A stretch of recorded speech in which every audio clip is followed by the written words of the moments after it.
Por segunda vez debo decir. Paul McCartney no está muerto.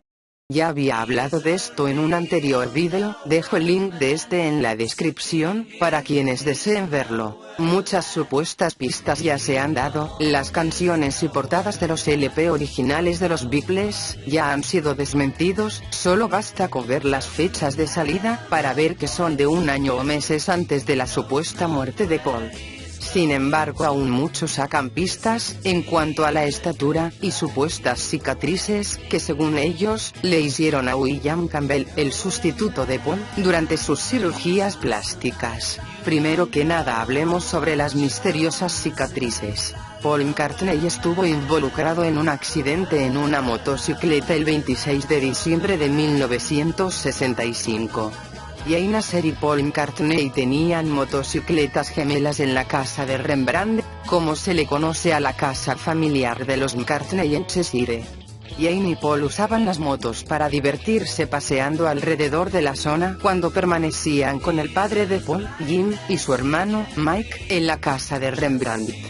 Recordemos que la madre de Paul, Mary, murió de cáncer el 31 de octubre de 1956, por lo que no pudo estar en el funeral secreto de Paul, como afirma el supuesto George Harrison en su último testamento.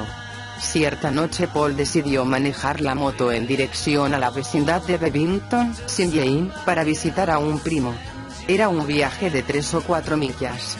El accidente en el labio sucedió cuando Paul estrelló su motocicleta contra el pavimento y salió disparado por exceso de velocidad. Su labio fue profundamente cortado y se le tuvo que aplicar puntos, asimismo presentó una fractura dental por lo que se le partió un diente. Un doctor local tuvo que ser despertado a esas altas horas de la madrugada para efectuar el trabajo. También tuvo que atender las heridas de un ojo. No se llamó a ningún hospital ni a la policía, ya que los McCartney pensaron que la historia podría haber sido utilizada por la prensa sensacionalista de mala manera y ellos quisieron evitar cualquier escándalo posible. Por supuesto que después de esto le quedaron algunas marcas en el cuerpo y en el rostro, entonces fue que decidieron no hacer más presentaciones en vivo, hasta que se recuperara por completo. Claro que después no volvieron a hacerlas porque no se escuchaban a sí mismos cuando tocaban, por el griterío de la gente. A partir de entonces McCartney presenta el labio disparejo, que es notorio si uno observa bien los vídeos o fotos, y también sufrió del problema temporal del diente frontal partido, que se observó en el clip de Rain y Paperback Writer, mayo 1966, entre el accidente ocurrido el 26 de diciembre de 1965, y la filmación de los clips. McCartney evitó hacer apariciones públicas exceptuando su asistencia al lado de Jane Asher para la premiere de la película Alfie, protagonizada por Michael Caine. En esa noche del 24 de marzo de 1966 también se le nota muy incómodo y serio, apenas abriendo la boca. En las fotos de la premiere de la película Alfie, 24 de marzo de 1966, se observa la incomodidad y seriedad poco acostumbrada de Paul McCartney ante las cámaras.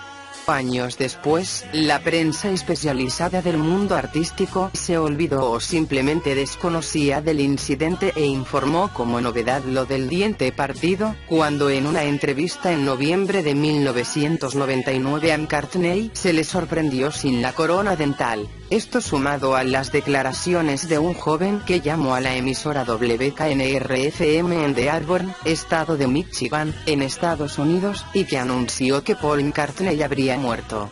Y utilizando las portadas de algunos LP, así como canciones, que reproducidas al revés, decían cosas como "Yo enterré a Paul", "Excítame hombre muerto" o "Sí, él está muerto". Mi explicación al respecto es la siguiente. Hay algo llamado pareidolia, que es un fenómeno psicológico consistente en que un estímulo vago y aleatorio es percibido erróneamente como una forma reconocible. Una explicación de este fenómeno conforme al funcionamiento del cerebro. Audición de mensajes reconocibles en grabaciones en idiomas desconocidos o reproducidas al revés. A nuestro cerebro no le gusta quedarse con la duda, es decir, siempre intenta darle sentido a lo que ve, siente o escucha. Por eso cuando vemos una nube le vemos formas diferentes, ya sea de animales, objetos o caras humanas. Lo mismo ocurre con el sonido, un buen ejemplo de esto son las llamadas psicofonías, también conocidas como fenómeno de voz electrónica. Agregando el hecho de la sugestión, es decir, varias personas escuchan un ruido extraño, y no pueden identificarlo, entonces una de ellas dice yo escuché esto, y pronto todos los demás también lo escuchan.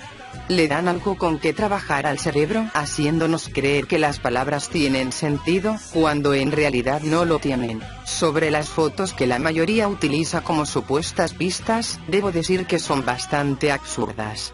Porque en una foto se ven las orejas y en otra no, porque en una tiene las cejas en alto y en otras no, porque tiene bigote o simplemente porque envejeció, etc. Además, cuando una persona engorda o adelgaza, las facciones de la cara cambian. No digo que Paul estuviese gordo, pero si se miran atentamente algunas fotos, en las cuales quieren marcar su rostro como una pista, solo por el hecho que ya no estar tan casetón es un poco absurdo. Sobre la estatura, es un poco difícil de saber, ya que no estuvimos presentes en el momento en que se tomaron las fotos que se usan como pruebas. Sin embargo, hay fotos tomadas de Paul y Jane en 1966, y se puede apreciar que en efecto Paul es más alto que ella, aunque también haya fotos en las que parezcan de la misma estatura. Para quienes no lo sepan, hay algo llamado tacones, que usamos las mujeres, para vernos más altas, pero cuando nos los quitamos nos vemos pequeñas. Algo que no se toma en cuenta y es el testimonio de Jane Asher. McCartney y Asher anunciaron su compromiso, y ella acompañó a McCartney a la India en febrero y marzo de 1968. Es decir, si realmente reemplazaron a Paul, su novia no lo notó después de 2 años. Además, según el último testamento de Harrison, el doble de Paul ya había roto con Jane, por medio de una carta, por lo que ella no debió haberlos acompañado al viaje a la India. Otro error muy grande es que Paul no terminó con Jane, sino que Jane fue quien terminó con él, al encontrarlo en la cama con otra mujer. La ruptura definitiva fue a principios de 1968. El último testimonio de Jane Asher respecto a Paul fue en el programa de Time. No es el comienzo de una ruptura, es una ruptura definitiva. Sé que suena un poco sentimental y trágico, y a pesar de que aún nos vemos y nos amamos, esto no funciona. Quizás cuando tengamos nuestros adorables nietecitos, nos unamos otra vez y nos casemos cuando rondemos los 60 años. Paul McCartney acerca de su relación con Jane Asher. Estuvimos a punto de casarnos, pero siempre surgía algún imprevisto que retrasaba los planes.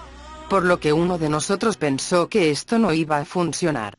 Jane y yo tuvimos un largo y bonito noviazgo. En cuanto a las comparaciones de voces que hacen algunos, es obvio que aunque sea la misma voz el tono no siempre sale igual, además que depende mucho de la acústica del lugar, si se está en un sitio cerrado o al aire libre, etc. Las supuestas pistas en las portadas, como ya dije antes, son muy rebuscadas. Si el mito fuera que Ringo está muerto, entonces dirían que por eso él mira hacia el cielo, donde ahora está, en la portada del LP Revolver. El hecho de que el fondo de Paul en la portada del LP, Let It Be, sea rojo tampoco significa nada. Si está en blanco, es porque es un símbolo de pureza espiritual, ya que él está muerto. Si es verde es porque está enterrado, y si es azul porque está en el cielo, etc. En esta foto Harrison es el único que mira hacia un lado, mientras que el resto de los Beatles mira hacia el frente. ¿Qué significa esto? ¿Que Harrison también está muerto? Mi conclusión personal es nuevamente la misma, que todo esto no es más que una mentira a la cual se le puede sacar provecho para vender más discos.